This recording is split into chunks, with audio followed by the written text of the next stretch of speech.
मांगते मन में बसा कर तेरी मूर्ति उतारो गिरधर तुरी याद मन में बसा कर तेरी मूर्ति उतारो गिरधर तेरी आरती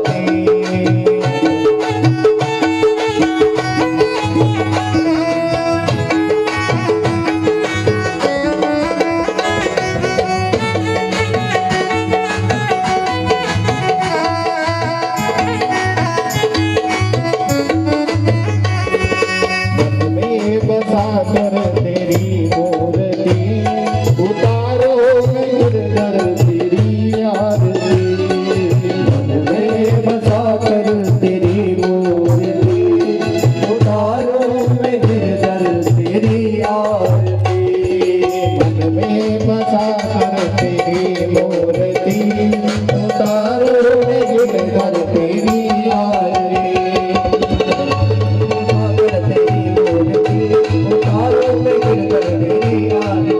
मन में बसा कर तेरी मूर्ति उतारो गिरधर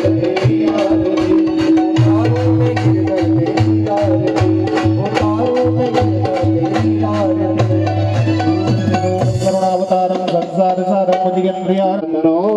श्रीमद्भागवत प्रचोदयात् शिष्या विदन्याय विद्महे परीक्षितोताय धीमहि तन्नो शुकदेवः प्रचोदयात् तन्नो श्रीदेव नारायण प्रचोदयात् ओम हंसाय विद्महे परमहंसाय धीमहि तन्नो ग्राम देवता प्रचोदयात् सुचीकार चरणारविंदे मंत्र पुष्पांजलिं समर्पयामि।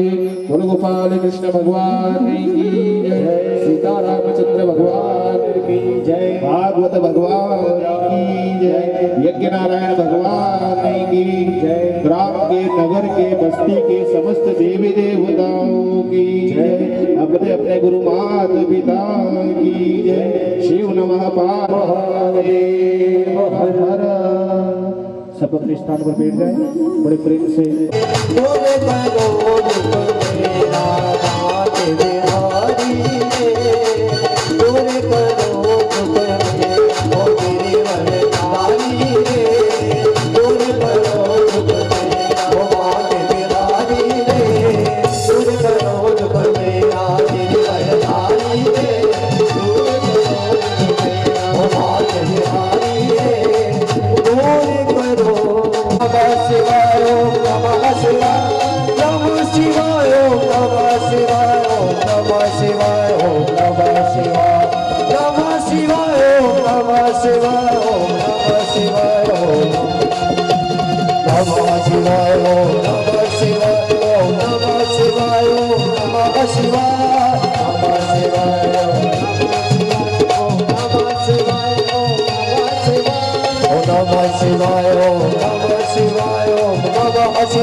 Namah Shivaya, Namah Shivaya, Namah Shivaya, Namah Shivaya,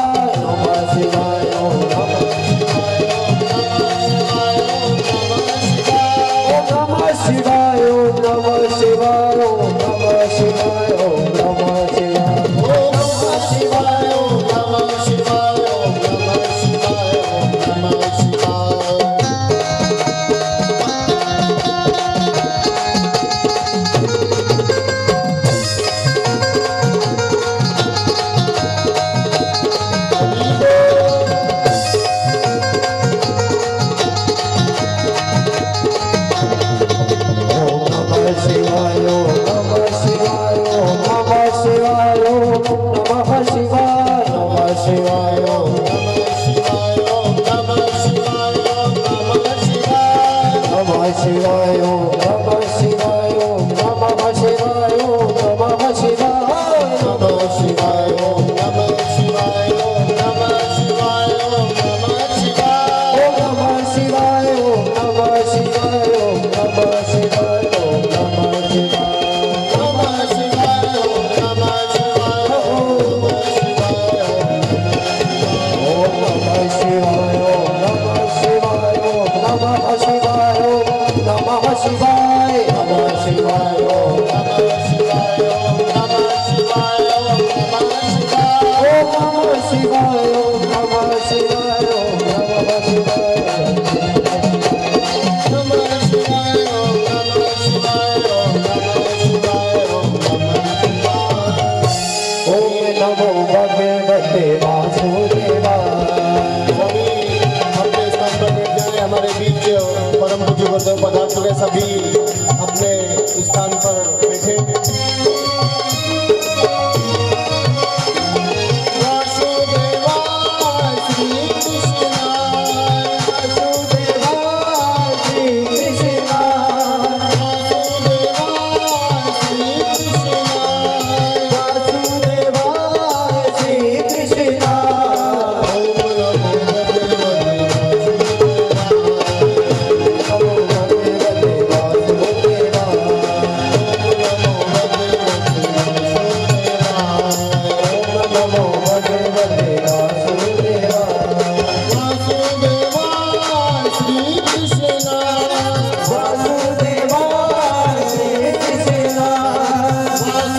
वासुदेवाय श्री कृष्णाय वासुदेवाय श्री कृष्णाय ओम नमो भगवते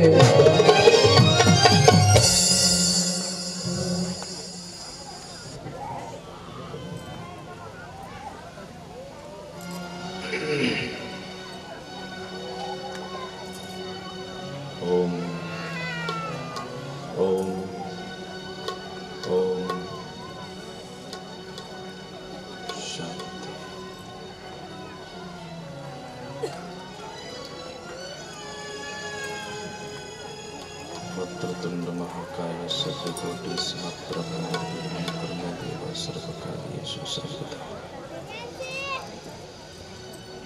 निरांजन समाभाषणं रविपुत्रं यमाग्रजं छायामार्तं शत्रुतं तं नमामि सुरेश्वरम्।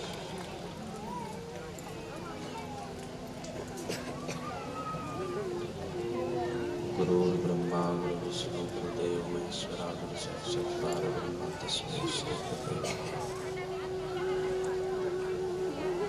ध्यानमूलं गुरुमूर्ति पूजामूलं गुरुप्रदं मंत्रमूलं गुरुवाक्यं मोक्षमूलं गुरुकृपा खंडमंडलाकारं व्याप्तं येन चराचरं तत्पदं दर्शितं येन तस्मै श्री गुरवे नमः।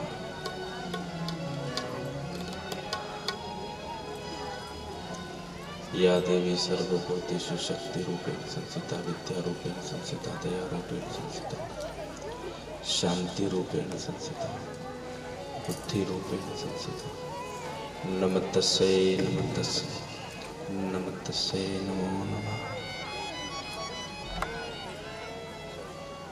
दुर्गा दुर्गति दूर कर मंगल करे शुभ काम। मन मंदिर उज्जवल करो माँ कृपा करके आज। ना विद्या न बाहुबल ना खर्चन को दाम, ऐसे दीन गरीब की पत्थर राखो भगवान। मोह से दीन गरीब की पत्थर राखो। सदा भवानी दाहिनी सन्मुख रहेत गणेश। पांच देव रक्षा करे ब्रह्मा विष्णु महेश। श्री गुरु चरण सरोज रज निज मन मुकुर सुधार। वरण रघुवर विमल जस जोदायक फलचार। बुद्धहीन तनु जानिके सुमिरो पवन कुमार। बल बुद्धि विद्या देव मोहि हरहु कलेश विकार। सीताराम। ओम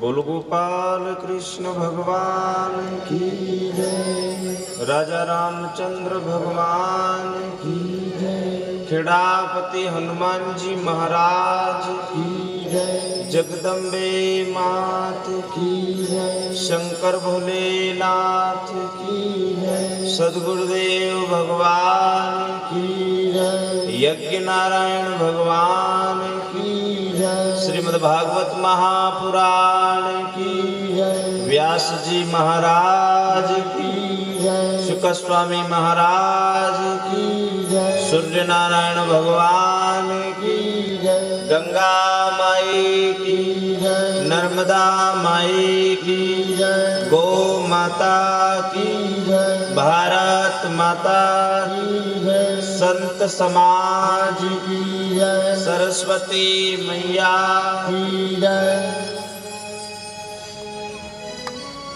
सर्वेभ्यो देवेभ्यो ब्राह्मणेभ्यो स्थान देवता ग्राम देवता संत महात्मा माता पिता देवी देवता माँ प्रणाम।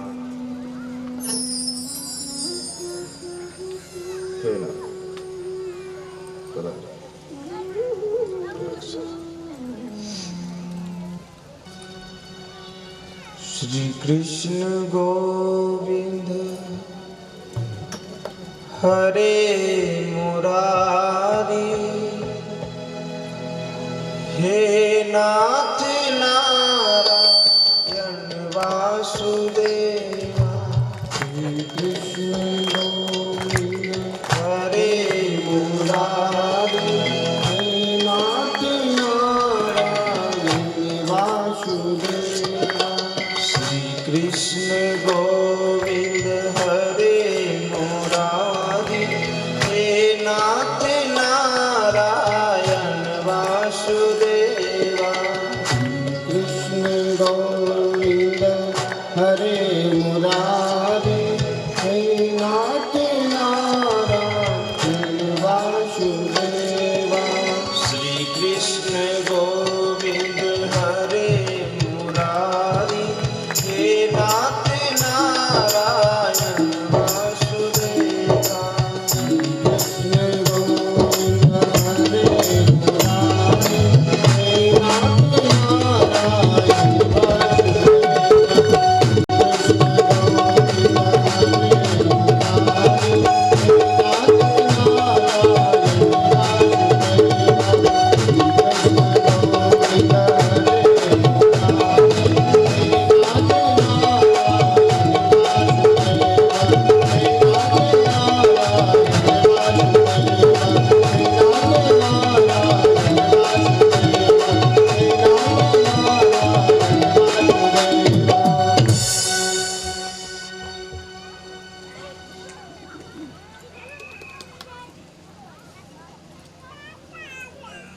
राधे कृष्ण।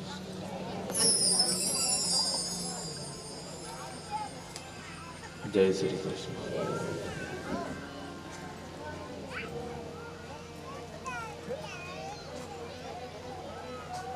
जय श्री कृष्ण।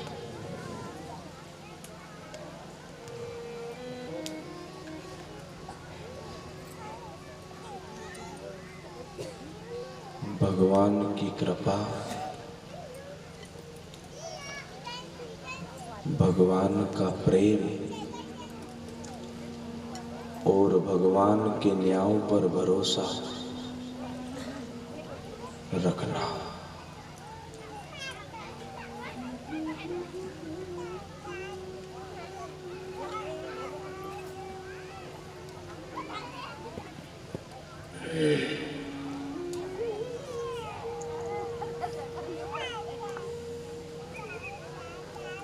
भगवान अगर मिला है तो भोले लोगों को मिला है साहब, पापी और कपटी को परमात्मा ने मिला है।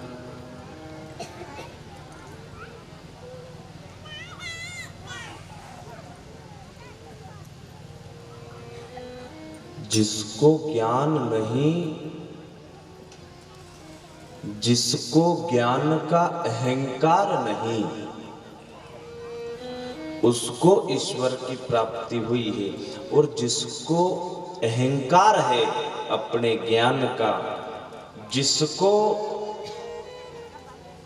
ज्यादा ही ज्ञान है, ज्ञानी होकर के अगर अज्ञानी बनोगे तो फिर भगवान माफ नहीं करेगा।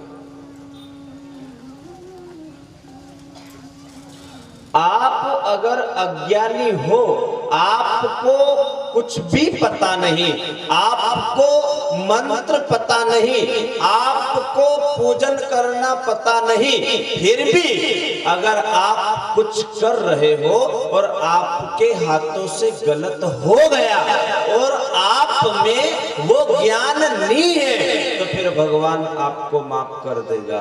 पर ज्ञान होते हुए भी अगर आप गलती करोगे तो फिर वेद भगवान माफ नहीं करता है।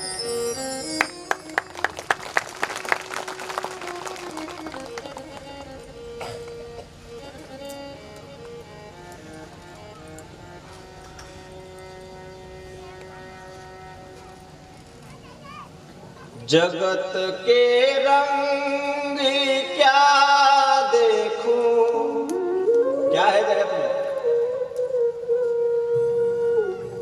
जगत के रंग क्या देखूं, तेरा दीदार काफी,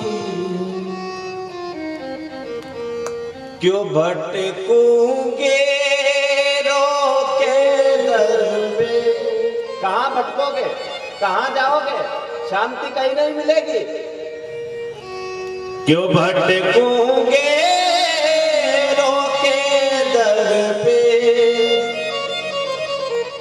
शाम परिवार का भी।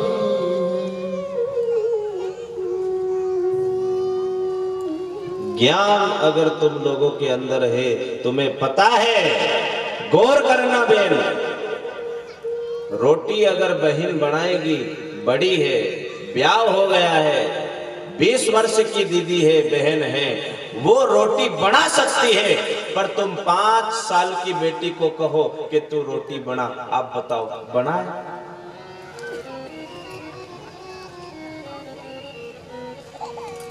जो 40 साल की होगी के बाद भी बताओ आप रोटी जली रही है, तो जो खावा वाला है ना भी कहीं कहेगा कि थार में ज्ञान है कि नहीं है, रोटी बाढ़ दे। लड़ाई झगड़ा हो जाएगा नहीं साहब। दाल में अगर नमक ज्यादा पड़ी गयो न, यो दिन भर को काम करके न सांझे रोटी खावा आयो बेचारो, न वहां भी ढंग से नहीं खाई, तो फिर थाली फेंके कि नहीं फेंकेगा? या सब्जी बनाई? थार में इतनी अक्ल नहीं है कि नमक कितना पटकूं? तेरे में ज्ञान नहीं है क्या? लड़ाई होए कि नहीं होए? वही दाल अगर तुम्हारी 5 साल की बेटी बनाई दे न, उनमें नमक की नमक हो जाए, दांत काट के खाए कि नहीं खाए रे? कोई बात नहीं, छोटी बेटी है, सीखी जाएगा, अभी ज्ञान नहीं है। ज्ञान नहीं है तो तुमने क्षमा किया कि नहीं किया? और वही रोटी अगर अपना घर की बनाए तो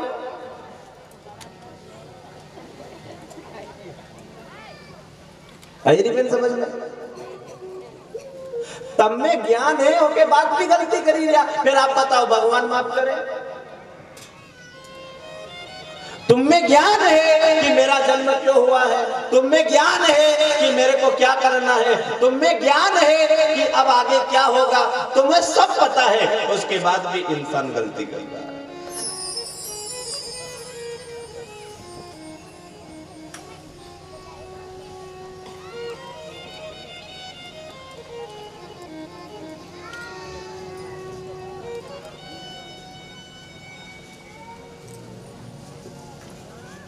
भगवान की कृपा से ही सब कुछ होता है साहब। मैं आज तीसरे दिन की कथा में प्रवेश हो रहे अपन लोग। मेरा एक ही निवेदन है आप लोगों से, ज्ञानी बनकर के अज्ञानी मत बनना और ईश्वर के भजन करना, कर्म करना। मैं ये भी नहीं बोल रहा हूँ कि तुम सब बाबा जी बड़ी जाओ, घर बार छोड़ी दो, सब जमीन जायदाद सब दान करी दो। दान वाली तो बात चली नहीं रही है। घर में रहो और भजन करो, घर में रहो, खुद भी सुधरो और अपने बच्चों को भी सुधारो।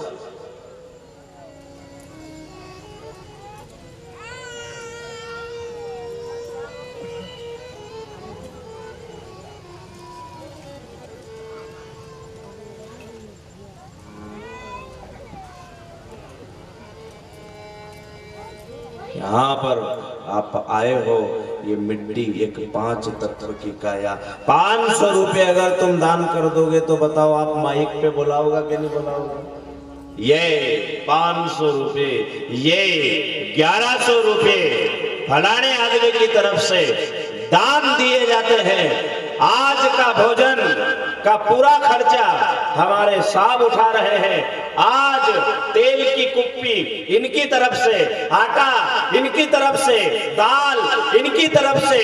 पैसे तो तुम माइक पर बुलाते हो, जिसने 5 तत्व की ये काया, ये नर्तन दिया है। आप एक बात बताओ, 500 रुपए वाले का तुम इतना एहसान मानते हो, जिसने ये शरीर दिया आप उसका एहसान क्यों नहीं मानते साहब? 500 रुपए के चक्कर में माइक पे बोला रहा ना, ये किसने दी? कभी गौर करी आपने? आराम से बजाओ, सीधो बजाओ।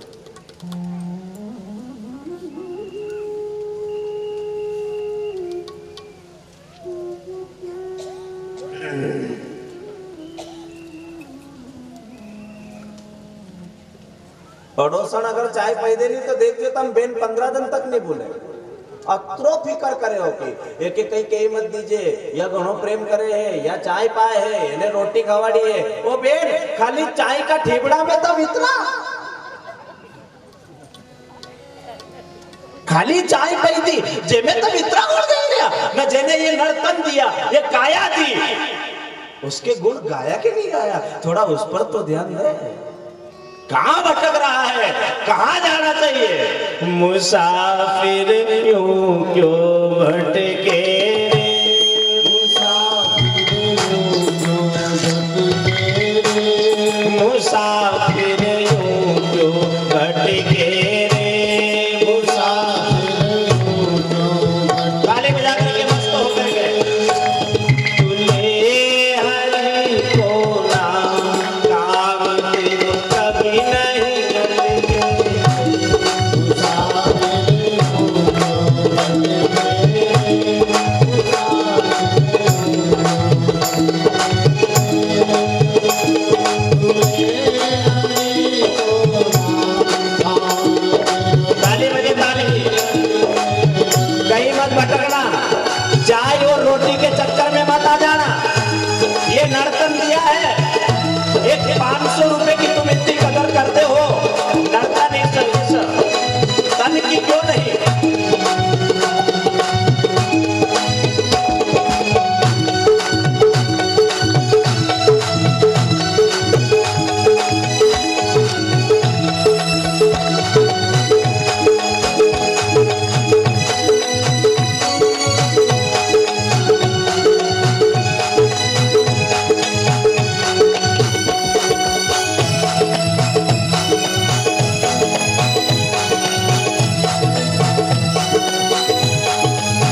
राशि भटके कभी गर्भ में सब बोलेंगे कभी राशि भटके कभी गर्भ में उल्टा लटके कभी चौरासी भटके कभी गर्भ में उल्टा लटके कभी जो राशि भटके कभी बेतरणी में गोता खावे कभी बेतरणी में गोता खावे कभी बेतरणी में गोता खावे कभी बेतरणी में गोता खावे कभी भवन में भटके मुसाफिर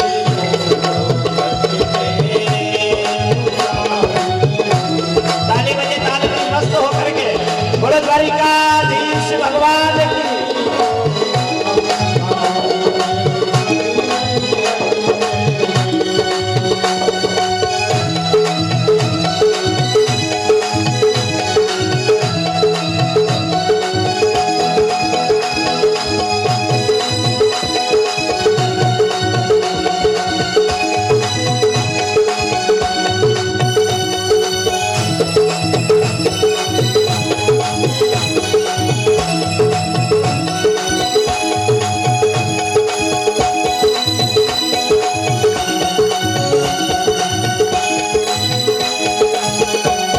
एक ही निवेदन है आप सब लोगों से यहाँ पर जितने भी आए हो कि बस इस चीज पर ध्यान देना कि करना क्या है, किस पीढ़ी से जुड़ना है। और हम उलझ तो नहीं रहे। बहुत अच्छी कथा है, आप सब लोग गौर से सुनना। इससे कहते हैं भाव।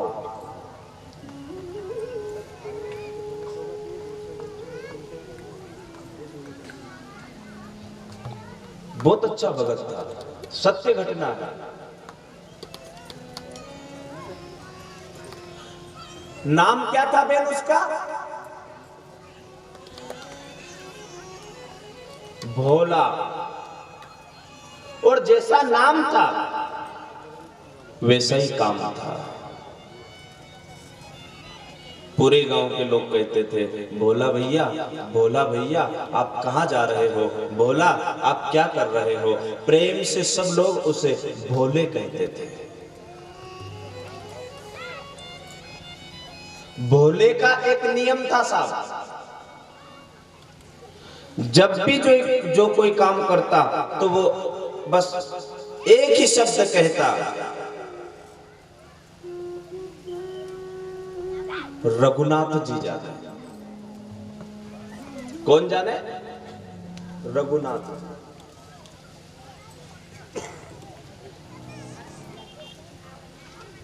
रघुनाथ जी जाने, रघुनाथ जी जाने, रघुनाथ जी जाने।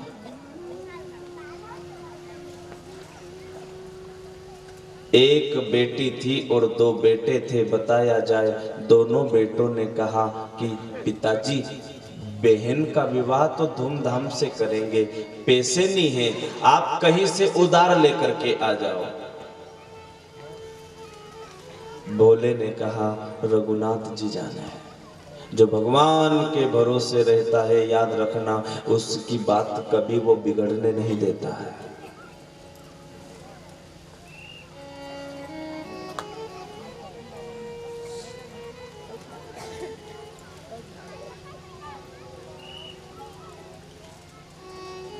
सेठ के पास जाकर के भोले ने कहा कि सेठ जी कुछ पैसे दे दो, मेरी बेटी का ब्याह करना है, मैं आपका पैसा ब्याज सहित लौटा दूंगा। एक एक शब्द पर गौर करना। सेठ जी कुछ पैसे दे दो, मैं वापस लौटा दूंगा ब्याज सहित। ठीक है, पैसा दे दिया, घर आ गया। खुश हो जाता है। दोनों बेटे खुश हो गए, बेन का विवाह धूमधाम से करेंगे। और पिताजी चिंता मत करना, हम दोनों भाई मेहनत करके और सेठ जी के पैसे ब्याज सहित वापस कर देंगे। ठीक है, बात देखना तुम कहां पर जाती है। बेटी का ब्याह भी कर दिया, उसे विदा भी कर दिया, बेटी ससुराल भी चली गई। कुछ दिन बाद वो दोनों बेटे, अच्छा बेटी का जैसे ही ब्याह किया बेटी ससुराल गई, उसके बाद फिर भोले ने भी घर को छोड़ दिया और रघुनाथ जी के मंदिर में जाकर बैठ गया। ये एक ही भार था, ये उतर गया। बेटी को बड़ा करना, बेटी का ब्याह जब तक नहीं हो जाए, उस पिता से पूछो साहब, उस पिता को कितनी चिंता होती है उस एक बेटी।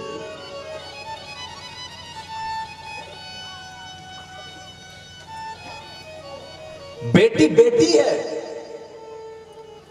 जिस बेटे के लिए तुम रात दिन मेहनत करते हो, जिस बेटे से तुम इतना प्रेम करते हो, जिस वक्त तुम माड़ में से खेत में से काम करके घर आओगे, बताओ साहब पानी का गिलास बेटी लेकर देगी कि छोरा लेकर देगा?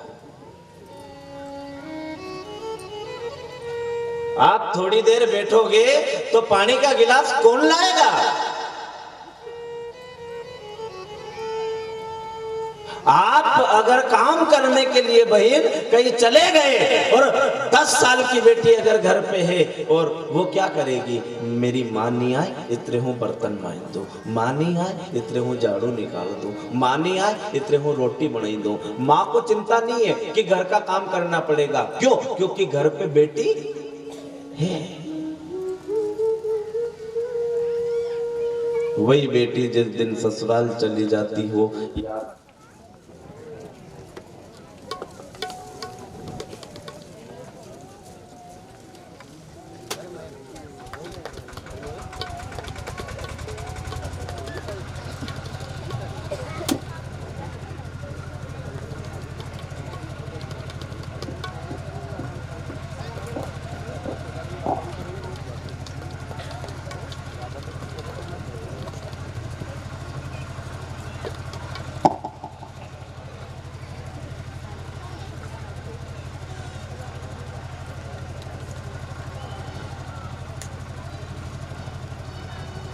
वही बेटी जिस दिन ससुराल चली जाती हो, याद रखना उस दिन भले ही कितना ही बड़ा रुस्तम हो, वो भी रो पड़ता है।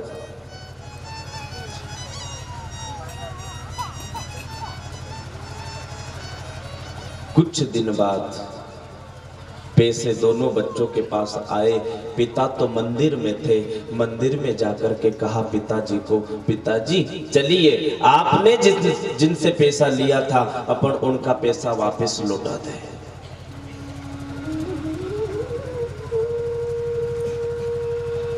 भोले ने कहा कि तुम लोग क्या करोगे, लाओ पैसा मुझे दे दो, मैं देकर आता हूं। भोला अनपढ़ था साहब, पढ़ा लिखा नहीं था।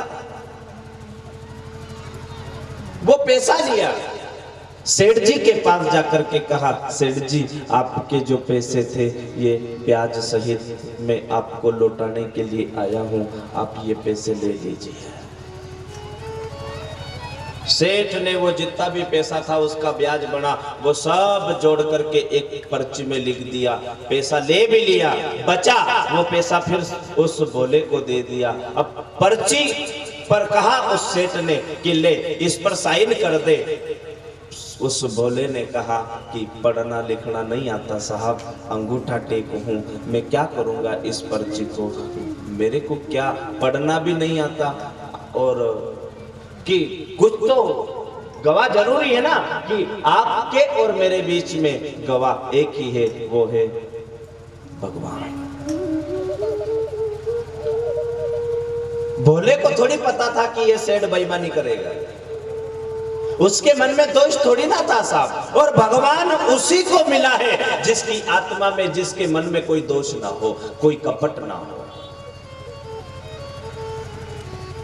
और मैं दावे के साथ बोलता हूं, कपटी आदमी कभी उन्नति भी नहीं कर सकता। पापी आदमी कभी आगे नहीं बढ़ सकता।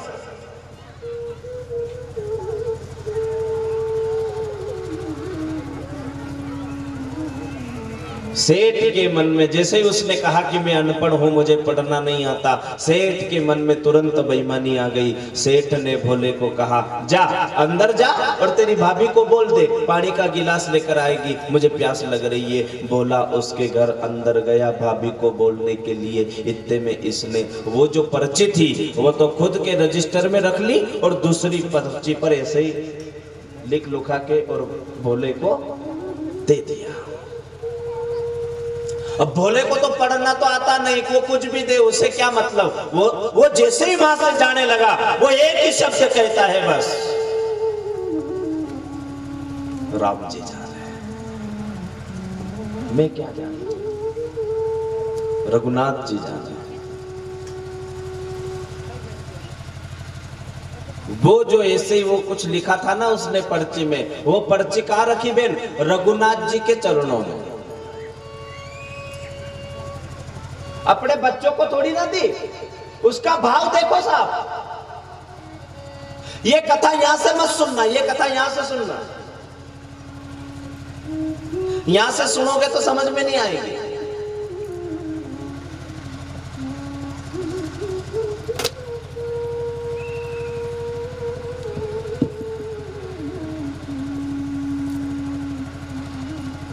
हे रघुनाथ, हे प्रभु, ये पैसा मैं उस सेठ का ब्याज सहित लौटा करके आ गया और ये जो सेठ ने पर्ची दी ये मैं तेरी शरण में रख रहा हूं। हो गया वो तो मरी जुम्मे साहब। कौन है गवाह? और जिसका वो गवाह रहता है, आप बताओ फिर उसका कोई बाल भी बाका करे? क्योंकि उसे पूर्ण विश्वास है। 6 महीने बाद उसी सेठ ने केस लगा दिया अदालत में जाकर के। किसके नाम का? भोले के नाम का। इसने हमारे पैसे नहीं लौटाए, हमारे पैसे दिलवा। जब सिपाही भोले को ढूंढते ढूंढते गांव में आए ना, तो गांव वालों से पूछा भोले कहाँ रहता है? गांव वालों ने कहा वो तो दिन रात रघुनाथ जी के चरणों में रहता है। सिपाहियों ने सोचा रघुनाथ जी कोई सेठ होगा, वहां रहता होगा, काम करता होगा।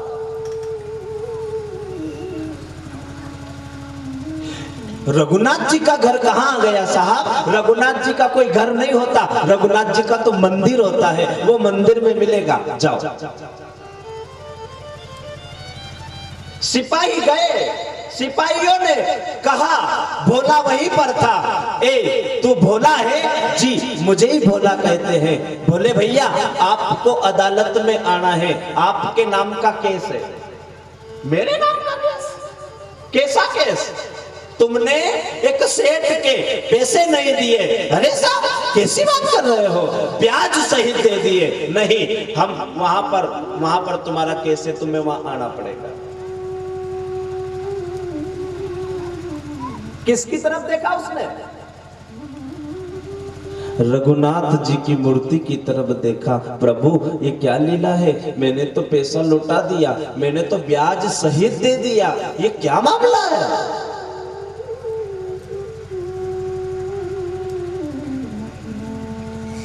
चलो भैया चलता हूं। बेचारा साथ में हो गया। अदालत में जाके देखा ना साहब, जज भी सामने बैठा था, हाँ वो सेठ भी खड़ा था। भोला जाकर के खड़ा हो गया सेठ के सामने, दोनों हाथ जोड़ करके कहता है साहब कैसी बात करते हो? मैं इतना गरीब आदमी हूँ, मेहनत करके मैंने आपके पैसे लौटाए, आप क्यों मना कर रहे हो? सेठ ने कहा साहब मैं तो सत्य बोल रहा हूँ, इसने मेरे पैसे नहीं दिए हैं।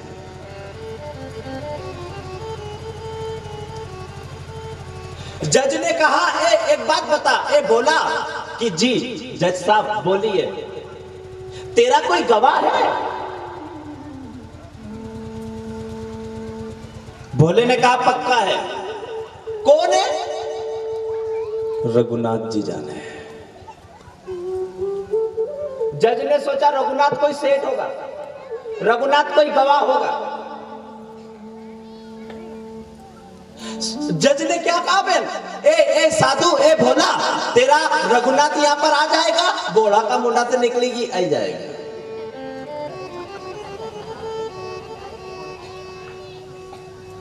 रघुनाथ के नाम की बड़ी पर्ची जज ने दी सिपाही के, ले रघुनाथ को जाकर के दे, इतनी तारीख को पेशी पे आना है और इसकी गवाही देना। अब सिपाही वो पर्ची लेकर के गांव में घूमता है, साहब यहाँ पर कौन है, रघुनाथ जी नाम का कोई व्यक्ति है क्या? पूरे गांव वालों ने कहा एक भी नहीं है। जाते जाते एक आदमी से पूछा कि अरे भाई यहाँ पर रघुनाथ नाम का कोई आदमी, कि रघुनाथ नाम का आदमी नहीं है, यह रघुनाथ जी का मंदिर जरूर है। फिर भी वो समझा नहीं सिपाही। रघुनाथ जी के मंदिर में जाकर के वहां पर पेड़ी पर पुजारी बैठा था, घोड़ा तो वहां पर नहीं था। पुजारी को जैसे ही देखा सिपाही ने कि साहब ये रघुनाथ जी का मंदिर, कि जी ये रघुनाथ जी, तो सिपाही ने ये सोचा कि रघुनाथ जी ये पुजारी होगा।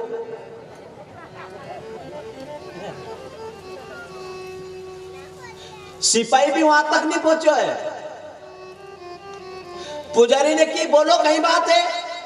अरे रघुनाथ जी के नाम का, उनको वहां पर आना है, अदालत में आना है। वहां जज साहब ने बुलाया है। जैसे ही पर्ची उस पुजारी ने ली और पुजारी ने देखा, साहब रघुनाथ जी के नाम का लिखा हुआ था, आंखों में आंसू आ गए। पुजारी भी रो पड़ता है। हाँ हाँ, भगवान की तरफ देखा और भोले की याद आ गई। भोला तूने क्या कर दिया, रघुनाथ जी का नाम। ठीक है, ये जो भी है रघुनाथ जी, ये तुम्हारी लीला है। अब तुमने जब चिट्ठी यहां तक बुला ही ली, तो अब मैं काहे को मना करूं?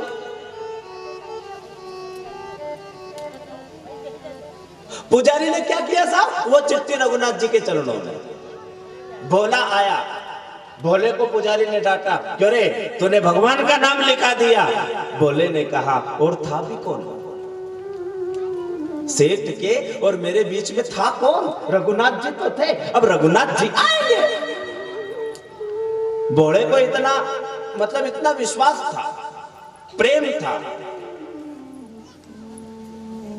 आई तारीख, सब लोग इकट्ठे हुए, जज सामने बैठा है, भोला खड़ा है, वो सेठ खड़ा है।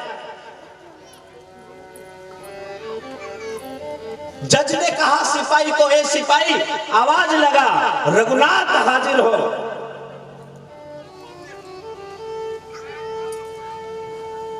साधु को कहा, क्यों रे तू कहीं ना आयो कि नहीं? उन्हें घोड़ा के की, तू कहीं ना आयो रघुनाथ के वो तो क्या आयो, अब कम और कहीं।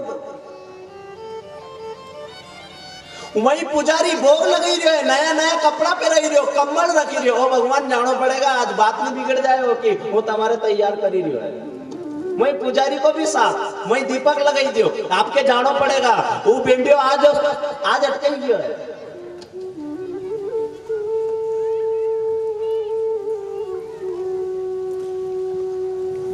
सिपाही बाहर आकर के चिल्लाता है, रघुनाथ हाजिर हो, रघुनाथ हाजिर हो, रघुनाथ हाजिर हो। 3 बार सिपाही ने आवाज लगाई। बताया जाए, फटा सा कम्बल है, धोती लपेटे हुए, हाथ में लाठी है, मुख पर तेज है। सिपाही को बोला, इतना मत चिल्ला, मैं तो एक ही आवाज में आने का दम रखता हूं, बस भगत दमदार होना। जैसे ही भगवान अदालत में आए, जज सामने खड़ा था। बताया जाए, जैसे ही जज ने उस रघुनाथ को देखा, जज की आंखें भी आज भर गई। साहब मैंने न्याय तो बहुत सारे लोगों का किया, पर आज जो सामने रघुनाथ खड़ा है, ये कुछ अलग ही दिख रहा है। मुख पर तेज है। रघुनाथ जी ने की, जज साहब जल्दी करो, मारे तो टाइम नहीं है। जज ने कहा कि क्यों रे रघुनाथ, तू एक बात बता। अच्छा, जज भी रघुनाथ के तूच के ही है, वो भगवान ने तू सुन लेगा। किसके लिए? भगत के लिए।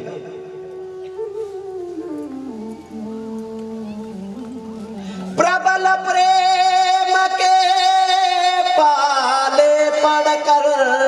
प्रभु को नियम बदलते देखा।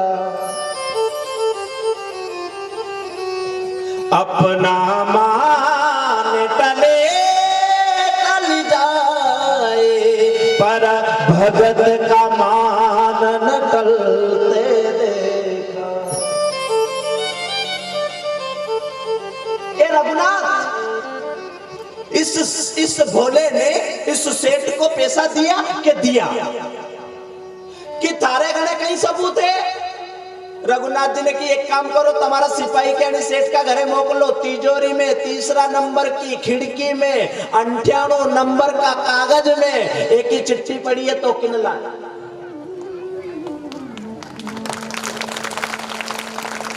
अब आप बताओ साहब, भगवान से कोई छुपा सके? मैं जज भी कापी रहे हो, कहीं मालूम आज कहीं हो रहे हो, सेठ तो कहीं बताओ आपके पसीनो पसीनो हो गयो के क्यों रे बेंडिया, ये तीसरी फिल्म कहां से लाए? अपन दो ही तो ताकत है। बोला ने की के मैंने कहीं की थी, रघुनाथ जी जाने की वीजे। सिपाही गया साहब, खिड़की खोली, 3 नंबर की अलमारी में बताया जाए रजिस्टर रखा था, 98 नंबर निकाला, उसी में उस भोले के नाम की वो पर्ची रखी थी। तुरंत लेकर के आया सिपाही और जज को दे दिया।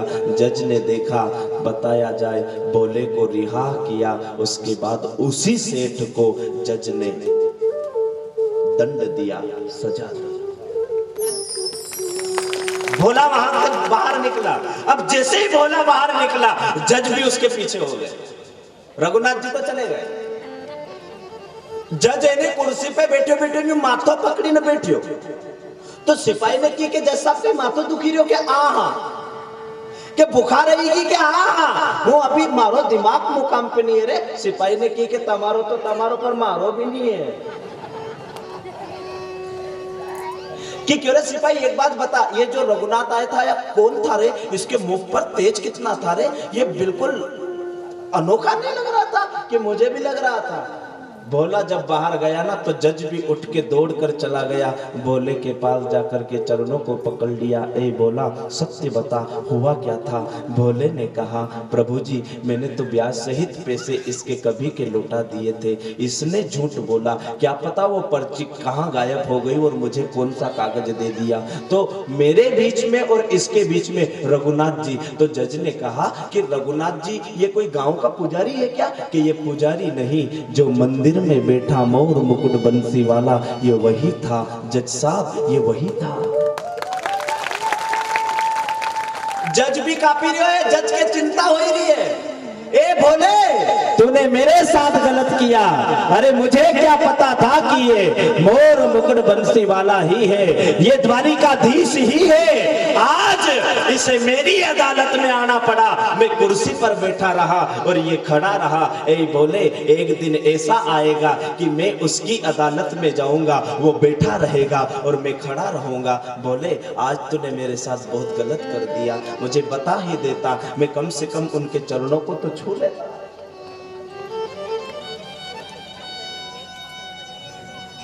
भाव का भूखा हूं मैं, भाव ही एक सार है।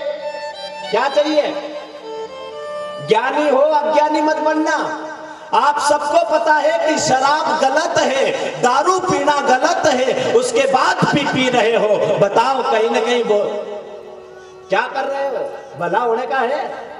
तुम्हें पता है कि ये मांस है, ये गौ माता है, इसको मारने से हमें दोष लगेगा, हमारी 7 पीढ़ियां नरक में चली जाएगी। उसके बाद भी इंसान गौ को मार रहा है, पशु पक्षियों को मार रहा है, बकरे को मार रहा है। वो भी तो किसी का बेटा होगा साहब। जिस बकरे को तुम मार देते हो, काट देते हो, वो भी तो किसी का बेटा होगा।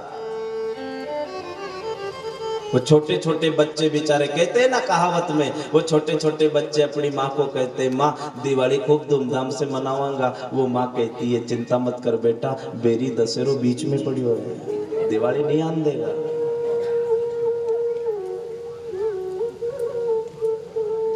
कहा क्या कर रहे हो? कितना ढोंगी आदमी है साहब, हर आदमी ढोंग में लगा है। अच्छा एक बात बताओ आप, तो चाय अगर पियो तम, चाय पीता पीती उन्हीं चाय में अगर माखो पड़ी जाए तो तम उन्हीं चाय के पियो क्यों पटेल नहीं पियो? बेनो चाय में अगर माखो पड़ी जाए तो तुम पियो नहीं पियो? नहीं, अत्री धर्मात्मा है तुम। अच्छा एक बात बताओ फिर, घी में अगर माखो पड़ी जाए तो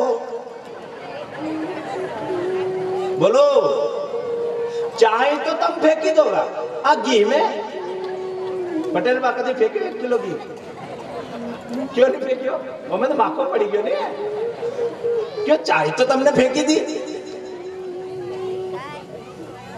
700 रुपये किलो चाली है। फिर कहीं करे उन्हें माखा के वो भले मरी भी जाए तो भी देखना तुम उसको निकाल के अलग फेंका तो गैस में कहीं अगर माखो पड़ी गई तो ओके तो ये रेड़ दियो, तो फिर चाय में भी हेड़ के पी लिया करो। इसे कहते हैं साहब नौटंकी। ये होता है ढोंग। चाय में पड़े तो फेंक दे, न घी में पड़े तो हेड़ दे।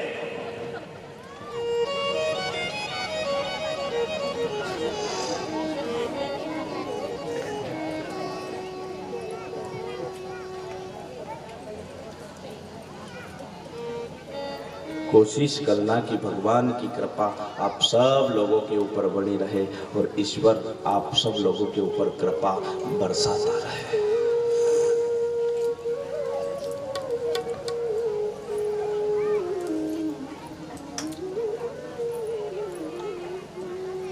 ऐसो सतगुरु भावेरी मुझको, ऐसो सतगुरु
अदालत में बुला लिया। अरे जब वो अदालत में आने के लिए तैयार है तो फिर बताओ ना साहब, हमारे घर में वो क्यों नहीं आ सकता है?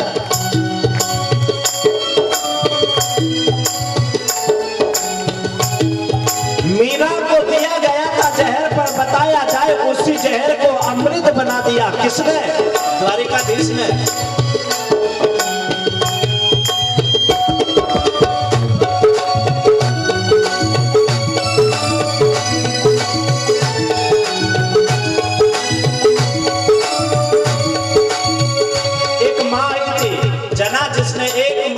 में पूरे गांव वालों को जिला दिया। गांव वाला ने कि ये जना कहीं करे, खाली इतरो सो आटन देने पूरा गांव के नो तो दे दिया कि चिंता मत करो, बुलाओ तुमको। खाली एक मुट्ठी आटा में पूरा गांव जिमता है और जना रोटी बनाती है। सुरमा। भक्ति करो तो दमदारी से करो, नौटंकी मत करो, ढोंग मत करो। ढोंगियों को परमपिता परमात्मा नहीं मिले हैं साहब, अगर भगवान मिला है तो भोले लोगों को मिला है।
भगत यहाँ पर तीन ये आखिरी जन्म था और ब्राह्मण कुल में जन्म लिया।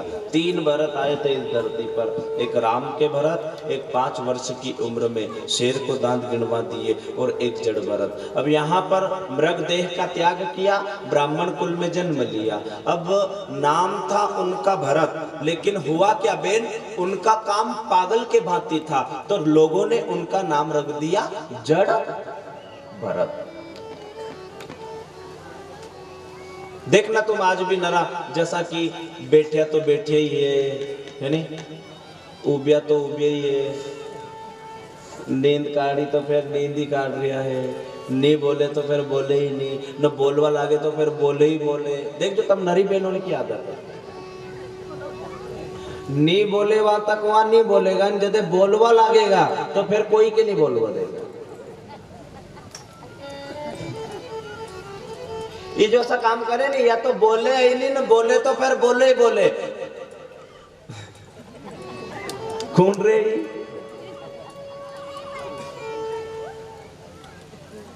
यो को यही काम जड़ भरत को तो कभी रोता था, इतना रोता था बा के आसपास का भी लोग रोवा लग जाता। कल की करी करी ना रोता तो लोग कहता कहीं होयो कहीं बापड़ा के कहीं कहीं काठी खायो कहीं कि कोई ने नहीं काटी हो तो असोई रोए। रोतो रोतो बंद होए तो दांत इतना काढ़े के फिर सब लोग के कहीं बेंडो तो नहीं हो गए हो। वो रहता ही पागल के भांति। तो उसका नाम क्या रखा साहब? जड़ भरत। ये जो पागल की तरह रहता है ना, कभी खाता है, कभी दौड़ता है, कभी कूदता है, कभी रोता है, कभी हंसता है, ये जड़ जैसा रहे। जड़ बुद्धि।